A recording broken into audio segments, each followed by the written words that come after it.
Hello friends, ঝর্ণার শখের ছাদ বাগানে আপনাদেরকে স্বাগত। দেখুন কি সুন্দর নয়নতারা। এর অপরূপ সৌন্দর্য দেখে আমি যেন মুগ্ধ হয়ে যাচ্ছি। কত সুন্দর, চোখটা যেন ফেরানোই যাচ্ছে না। এই দেখুন।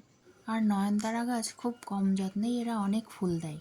সারা বছর শুধু একটু জল দিয়ে বাঁচিয়ে রাখলেই হয়, খাবার দিলেও এরা ফুল দেবে, না দিলেও ফুল দেবে। আর এদিকে আমি গাছেদের জন্য কিভাবে খাবার তৈরি করে সংগ্রহ করে রাখি দেখুন। এই যে ডিমের খোসা, এই ডিমের খোসাগুলো আমি ভালো করে ধুয়ে রোদ্দুরে শুকিয়ে নিয়েছি। আর এই কলার খোসাগুলো আমি ছোট ছোট করে কেটে রোদ্দুরে শুকিয়ে নিয়ে রাখছি। আর এগুলো হলো ইউজ করা চা পাতা, এগুলোও আমি ভালো করে রোদ্দুরে শুকিয়ে এই এই যে কোটো দেখছেন, এই কোটোয় আমি ভরে রেখে দেবো।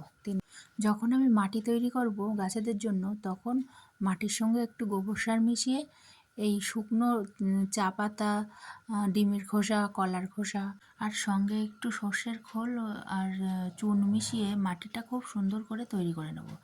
নিয়ে সেই মাটিতেই আমি গাছ বসাবো। আর এগুলো আমি সবসময় গুছিয়ে কোটো করে হাতের কাছে রেখে দেওয়ার চেষ্টা করি। এগুলো কেমন শুকিয়ে খটখটে হয়ে গেছে দেখুন। এই কোটোয় ভরার শব্দ শুনেই বোঝা যাচ্ছে যে কেমন শুকনো। এছাড়াও আমি সবজির খোসা ভেজানো জল, সর্ষের খোল ভেজানো জল গাছেদের খাবার হিসাবে দিয়ে থাকি। আমার এই ভিডিওটা যদি আপনাদের ভালো লাগে তাহলে লাইক, কমেন্ট, শেয়ার, সাবস্ক্রাইব করে আমার পাশে থাকবেন।